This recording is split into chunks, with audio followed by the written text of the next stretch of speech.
Assalamualaikum. Kembali lagi di channel Ghost Tellers. Untuk kisah kali ini ada sebuah cerita tentang bekerja di rumah jin. Sebelum kita lanjut ke ceritanya, tekan dulu tombol like video ini.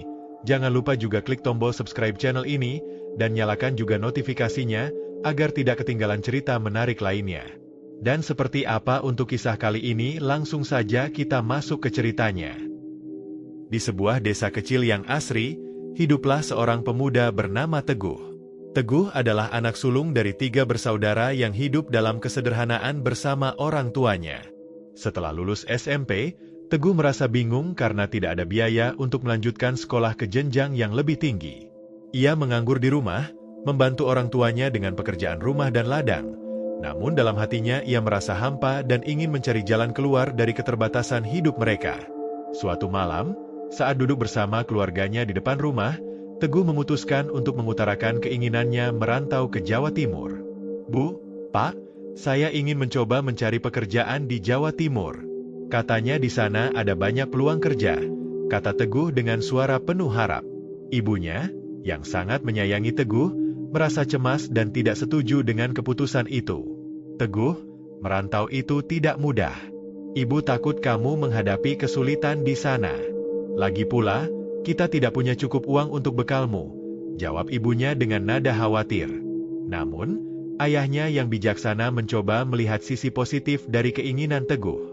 Mungkin ini bisa menjadi jalan bagi Teguh untuk mencari pengalaman dan membantu keluarga. Lagi pula, kita punya keluarga di Jawa Timur yang bisa membantu Teguh sementara waktu, kata ayahnya dengan tenang. Setelah berdiskusi panjang lebar, akhirnya ibu Teguh setuju dengan berat hati. "Baiklah, jika itu yang terbaik untukmu, ibu akan mendukung. Tapi ingat, tetap jaga diri dan jangan lupa kabari ibu," ujar ibunya sambil menahan air mata. Dengan restu dari keluarganya, Teguh berangkat ke Jawa Timur dengan tekad yang kuat. Setibanya di sana, ia tinggal sementara waktu di rumah pamannya. Teguh mulai mencari pekerjaan dan akhirnya mendapatkan pekerjaan sebagai pedagang jajanan keliling. Meskipun pekerjaan itu tidak mudah, Teguh bekerja dengan giat dan penuh semangat. Hari-hari pertama di Jawa Timur diisi dengan kesibukan menjajakan jajanan dari pagi hingga malam. Teguh berusaha menyesuaikan diri dengan kehidupan barunya dan mengumpulkan sedikit demi sedikit uang dari hasil jualannya. Ia sering mengirim kabar kepada keluarganya di desa, menceritakan pengalaman dan kemajuannya. Meskipun pekerjaan sebagai pedagang jajanan keliling cukup melelahkan, Teguh merasa senang karena bisa membantu keluarganya dari kejauhan. Ia selalu berharap bisa mengumpulkan cukup uang untuk kembali ke desa dan membuka usaha sendiri suatu hari nanti. Teguh terus menjalani hidupnya sebagai pedagang jajanan keliling di Jawa Timur. Setiap pagi, ia bangun lebih awal untuk menyiapkan jajanan yang akan dijual. Dengan semangat dan tekad yang kuat, Teguh menjajakan dagangannya dari satu tempat ke tempat lain. Meskipun pekerjaan ini cukup melelahkan, Teguh merasa puas karena bisa mencari nafkah dan mengumpulkan uang untuk keluarganya di desa. Setelah beberapa bulan bekerja, Teguh mulai terbiasa dengan rutinitasnya dan berteman dengan beberapa pedagang lainnya. Ia juga sering berbagi cerita dan pengalaman dengan mereka, menciptakan hubungan yang akrab dan saling mendukung. Teguh merasa bahwa meskipun jauh dari keluarga, ia memiliki komunitas baru yang membuatnya merasa tidak sendirian. Suatu hari, saat Teguh sedang beristirahat di pinggir jalan setelah menjajakan dagangannya, seorang pria bernama Pak Joko menghampirinya. Pak Joko adalah seorang pria berusia parubaya yang tampak ramah dan sopan. "Selamat siang, Nak. Kamu Teguh, kan? Saya sering melihatmu menjajakan jajanan di sini. Bagaimana kabarnya?" tanya Pak Joko dengan senyum. Teguh merasa terkejut namun juga senang dihampiri oleh Pak Joko. "Selamat siang, Pak. Alhamdulillah, kabar baik. Terima kasih sudah bertanya. Ada yang bisa saya bantu?" jawab Teguh dengan sopan. Pak Joko kemudian duduk di sebelah Teguh dan mulai berbicara. "Begini, Nak. Saya melihat kamu bekerja keras setiap hari, dan saya kagum dengan semangatmu. Saya punya tawaran pekerjaan untukmu. Kamu bisa bekerja sebagai penjaga kebun di rumah besar saya. Gajinya jauh lebih besar dari yang kamu dapatkan sekarang. Bagaimana menurutmu?" Teguh merasa bingung dan bimbang. Tawaran Pak Joko memang sangat menggiurkan. Namun ia juga merasa ragu karena belum mengenal Pak Joko dengan baik. Namun, karena ingin mencari penghasilan yang lebih baik untuk keluarganya, Teguh akhirnya menerima tawaran tersebut. Baik, Pak. Saya bersedia mencoba pekerjaan tersebut. Kapan saya bisa mulai bekerja? Tanya Teguh. Pak Joko tersenyum puas mendengar jawaban Teguh. Bagus, kamu bisa mulai bekerja besok pagi. Saya akan menjemputmu di sini dan kita akan pergi bersama ke rumah saya, kata Pak Joko. Keesokan harinya, Pak Joko menjemput Teguh dan membawanya ke sebuah rumah besar yang terletak di pinggiran kota.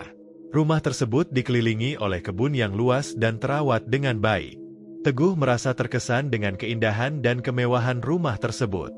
Ia berpikir bahwa ini adalah kesempatan yang baik untuk meningkatkan penghasilannya dan membantu keluarganya di desa.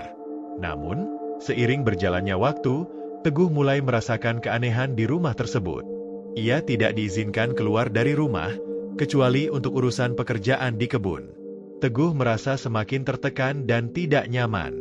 Ia juga merasakan bahwa ada sesuatu yang tidak beres dengan Pak Joko. Perlahan, Teguh mulai menyadari bahwa pekerjaannya adalah jebakan, dan ia terjebak di dunia yang tidak ia pahami. Setelah beberapa minggu bekerja sebagai penjaga kebun di rumah besar milik Pak Joko, Teguh mulai merasakan keanehan yang tidak bisa ia abaikan. Meskipun awalnya pekerjaan tersebut terasa menyenangkan dengan gaji yang cukup besar, Teguh semakin hari semakin merasa ada sesuatu yang aneh di rumah tersebut. Pak Joko memiliki aturan yang ketat mengenai keberadaan Teguh di rumah itu. Teguh tidak diizinkan keluar dari rumah kecuali untuk urusan pekerjaan di kebun. Setiap kali Teguh ingin keluar untuk sekadar berjalan-jalan atau membeli barang kebutuhan, Pak Joko selalu memberikan alasan yang tidak masuk akal. Teguh, kamu tidak perlu keluar. Semua kebutuhanmu sudah disediakan di sini, kata Pak Joko dengan senyum yang terasa misterius. Teguh merasa semakin tertekan dan tidak nyaman dengan situasi tersebut. Ia juga mulai merasakan kehadiran yang aneh di rumah itu, seolah-olah ada sosok lain yang mengawasinya. Suara-suara aneh sering terdengar di malam hari, membuat Teguh merasa gelisah dan sulit tidur. Meskipun mencoba mengabaikan perasaannya, Teguh tidak bisa menghilangkan rasa takut yang terus menghantuinya. Suatu malam, saat sedang tidur, Teguh bermimpi buruk tentang sosok gaib yang menginginkan sukma atau jiwanya. Dalam mimpinya, Teguh melihat sosok Pak Joko yang berubah menjadi makhluk menyeramkan dengan mata menyala merah. Kamu tidak bisa lari dari sini, Teguh. Sukmamu adalah milikku, kata sosok itu dengan suara mengerikan. Teguh terbangun dengan keringat dingin mengalir di wajahnya. Ia merasa sangat ketakutan dan bingung dengan apa yang terjadi. Keesokan harinya, Teguh mencoba berbicara dengan Pak Joko tentang mimpinya. Pak Joko, saya merasa ada yang aneh dengan rumah ini. Saya sering mendengar suara-suara aneh dan bermimpi buruk tentang sosok yang menyeramkan. Apa yang sebenarnya terjadi di sini? Tanya Teguh dengan nada cemas. Pak Joko hanya tersenyum tipis dan menjawab dengan tenang. Teguh, itu hanya imajinasi dan rasa takutmu saja. Tidak ada yang perlu dikhawatirkan. Fokuslah pada pekerjaanmu dan semuanya akan baik-baik saja. Meskipun jawaban Pak Joko terdengar meyakinkan, Teguh tidak bisa menghilangkan perasaan curiga dan takutnya. Ia mulai mencari cara untuk keluar dari rumah tersebut dan kembali ke kampung halamannya. Teguh menyadari bahwa ia harus segera mengambil tindakan sebelum situasinya semakin buruk. Pada suatu malam, Teguh memutuskan untuk melarikan diri dari rumah tersebut. Ia mengambil beberapa barang penting dan dengan hati-hati keluar dari rumah itu tanpa sepengetahuan Pak Joko. Dengan perasaan cemas dan takut, Teguh berlari menuju jalan utama dan berusaha mencari bantuan. Teguh terus berlari dengan perasaan cemas dan ketakutan. Ia tidak tahu kemana harus pergi, namun yang ada di pikirannya hanya untuk segera keluar dari tempat tersebut. Malam itu terasa begitu panjang dan menyeramkan bagi Teguh. Setiap langkah yang diambilnya terasa berat dan penuh dengan ketakutan. Setelah berlari cukup jauh, Teguh berhasil mencapai jalan utama. Di sana, ia mencoba mencari tumpangan dari kendaraan yang melintas. Beruntung, seorang sopir truk yang baik hati bersedia memberikan tumpangan kepada Teguh. Kemana tujuanmu, Nak? Tanya sopir truk tersebut dengan ramah. Teguh yang masih terengah-engah menjawab, Saya ingin kembali ke kampung halaman saya, Pak. Di Jawa Tengah. Terima kasih banyak atas tumpangannya. Sopir truk itu mengangguk dan mengajak Teguh masuk ke dalam truk. Di sepanjang perjalanan, Teguh menceritakan pengalamannya kepada sopir truk tersebut. Sopir truk tersebut merasa prihatin dan memberikan semangat kepada Teguh. Kamu harus kuat, nak. Jangan biarkan kejadian ini membuatmu putus asa. Kembali ke kampung halamanmu dan temui keluargamu. Mereka pasti akan mendukungmu, kata sopir truk itu dengan penuh perhatian. Setelah perjalanan yang panjang, Teguh akhirnya tiba di kampung halamannya. Ia merasa sangat lega dan bersyukur bisa kembali dengan selamat. Sesampainya di rumah, Teguh langsung memeluk ibunya dengan erat. Bu, saya kembali. Maafkan saya telah membuat ibu khawatir, kata Teguh dengan suara yang bergetar. Ibunya yang merasa sangat cemas selama Teguh merantau, merasa lega dan bahagia melihat anaknya kembali. Teguh, syukurlah kamu kembali dengan selamat. Ibu sangat khawatir denganmu. Apa yang sebenarnya terjadi? Tanya ibunya dengan penuh kekhawatiran. Teguh kemudian menceritakan seluruh pengalamannya kepada keluarganya. Dari mulai merantau, bekerja sebagai pedagang jajanan keliling, hingga bertemu dengan Pak Joko dan terjebak di rumah yang aneh. Keluarganya mendengarkan dengan penuh perhatian dan rasa cemas. Mendengar cerita Teguh, keluarga dan teman-temannya merasa sangat prihatin. Mereka menyadari bahwa Teguh telah mengalami kejadian yang sangat menakutkan. Salah satu temannya, Budi, mencoba memberikan dukungan. Teguh, kamu telah melalui banyak hal. Sekarang yang penting adalah kamu sudah kembali dengan selamat. Kita akan mencari cara untuk mengatasi masalah ini, kata Budi dengan tegas. Teguh merasa sangat bersyukur memiliki keluarga dan teman-teman yang peduli dan mendukungnya. Ia merasa mendapatkan kekuatan baru untuk menghadapi segala tantangan yang ada di depan. Meskipun masih merasa cemas dengan apa yang terjadi, Teguh yakin bahwa dengan dukungan dari orang-orang terdekatnya, ia bisa melewati semua ini. Setelah kembali ke kampung halaman, Teguh berusaha untuk melupakan kejadian mengerikan yang ia alami di rumah besar Pak Joko. Namun, keanehan yang ia alami masih terus menghantui pikirannya. Teguh merasa bahwa ada yang tidak beres dengan semua yang telah terjadi. Ia merasa seperti ada sesuatu yang lebih besar yang belum ia pahami. Pada suatu malam, Teguh bertemu dengan teman lamanya, Wawan, yang merupakan seorang dukun muda di desa tersebut. Wawan memiliki pengetahuan tentang hal-hal gaib dan sering diminta bantuan oleh penduduk desa. Teguh merasa bahwa ini adalah kesempatan untuk mendapatkan jawaban atas keanehan yang ia alami. Wawan, aku butuh bantuanmu. Aku merasa ada sesuatu yang aneh dengan pekerjaanku di Jawa Timur. Aku merasa seperti terjebak di dunia lain, kata Teguh dengan suara penuh kekhawatiran. Wawan mendengarkan cerita Teguh dengan seksama. Setelah mendengarkan semua yang terjadi, Wawan merasa bahwa Teguh telah terjebak dalam dunia gaib. Teguh, dari cerita yang kamu sampaikan, aku merasa bahwa kamu telah berurusan dengan sosok gaib. Rumah besar itu mungkin tidak nyata dan hanya ilusi yang diciptakan oleh makhluk gaib, kata Wawan dengan serius. Teguh merasa terkejut dan cemas mendengar penjelasan Wawan. Apa yang harus aku lakukan? Wawan, bagaimana aku bisa mengatasi ini? Tanya Teguh dengan cemas. Wawan kemudian memberikan beberapa petunjuk kepada Teguh. Pertama, kita harus melakukan ritual untuk mengembalikan sukma atau jiwamu yang mungkin terjebak di dunia gaib. Aku akan mempersiapkan segala sesuatunya. Kamu harus tetap tenang dan mengikuti semua instruksiku, kata Wawan dengan tegas. Keesokan harinya, Wawan mengundang beberapa tetua desa untuk membantu dalam ritual tersebut. Mereka berkumpul di rumah Teguh dan memulai ritual dengan penuh hikmat. Wawan memimpin doa dan mantra untuk memanggil kembali sukma Teguh yang mungkin terjebak di dunia gaib. Selama ritual berlangsung, Teguh merasakan berbagai macam perasaan yang aneh. Ia merasa seperti berada di dua dunia yang berbeda. Namun, dengan bantuan Wawan dan tetua desa, Teguh akhirnya merasa lega dan tenang. Setelah beberapa jam, ritual tersebut selesai. Teguh, aku merasa bahwa sukma atau jiwamu sudah kembali.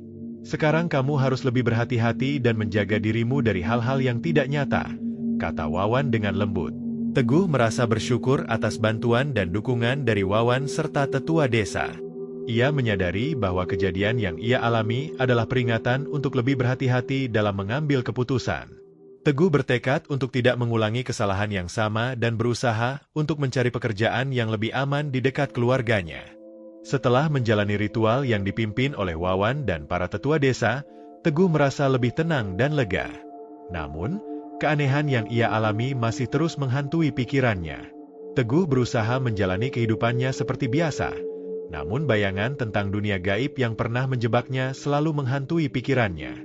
Suatu hari, Teguh bertemu dengan temannya, Anto, yang merupakan bosnya saat bekerja sebagai pedagang jajanan keliling di Jawa Timur. Anto merasa sangat terkejut melihat Teguh kembali ke kampung halamannya. "Teguh, aku pikir kamu sudah lama bekerja di rumah besar itu. Mengapa kamu kembali?" tanya Anto dengan penasaran. Teguh kemudian menceritakan pengalamannya kepada Anto. Ia menjelaskan tentang keanehan yang ia alami di rumah besar Pak Joko, serta perasaan terjebak di dunia gaib. Anto mendengarkan dengan seksama dan merasa bahwa Teguh telah mengalami sesuatu yang sangat aneh dan menakutkan.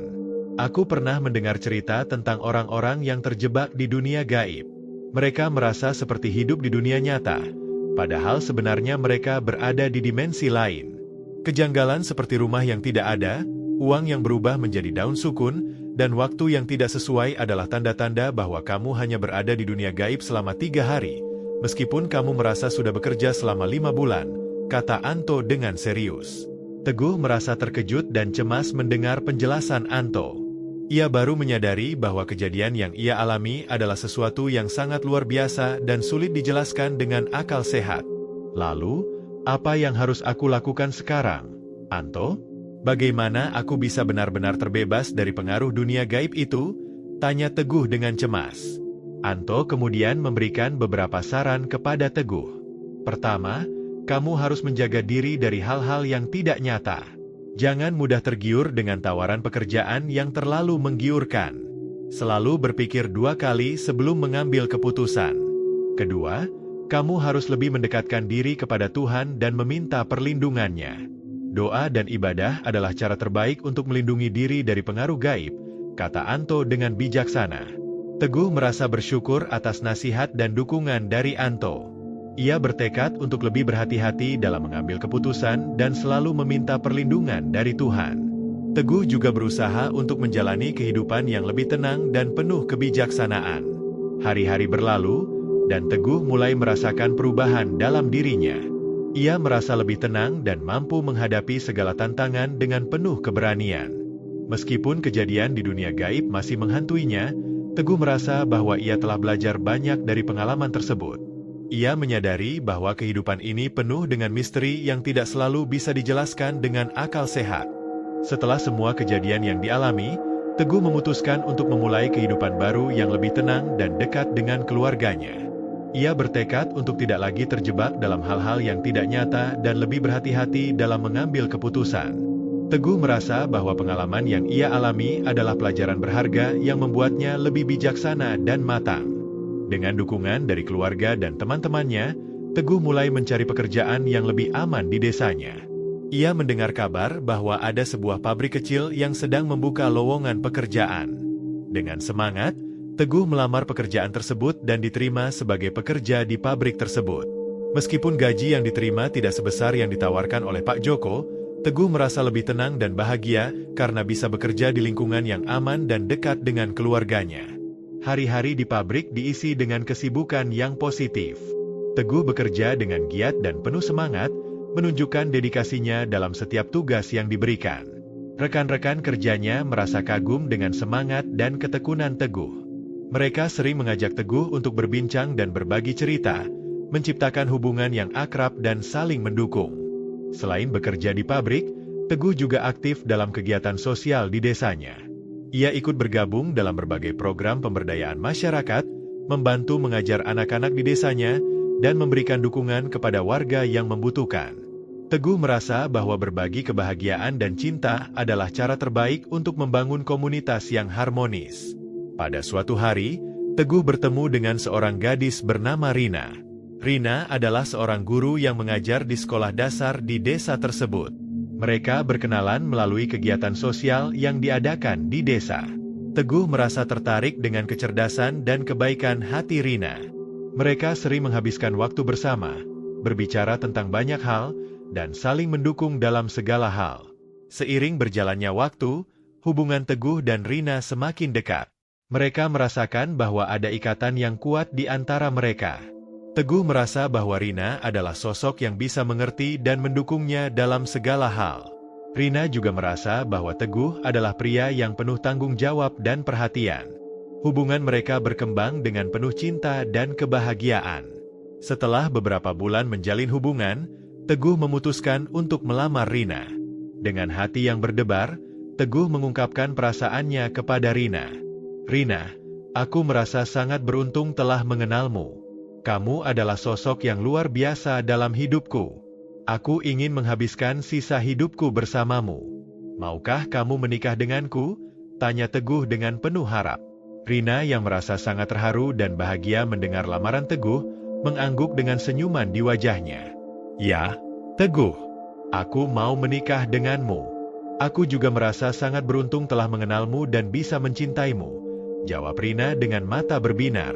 Pernikahan Teguh dan Rina menjadi momen yang sangat indah dan penuh kebahagiaan. Keluarga, teman-teman, dan warga desa berkumpul untuk merayakan momen istimewa tersebut. Teguh merasa sangat bersyukur telah menemukan kebahagiaan sejati dalam hidupnya. Ia menyadari bahwa segala pengalaman dan tantangan yang ia hadapi adalah bagian dari perjalanan hidupnya yang membentuknya menjadi pribadi yang lebih kuat dan bijaksana. Kehidupan Teguh dan Rina dipenuhi dengan cinta, kebahagiaan, dan harapan. Mereka bertekad untuk membangun keluarga yang harmonis dan bahagia, serta memberikan yang terbaik bagi komunitas mereka. Teguh merasa bahwa hidupnya telah diberkati dengan kebahagiaan yang tak terhingga. Nah, sekian cerita kali ini, semoga kalian menikmatinya ya.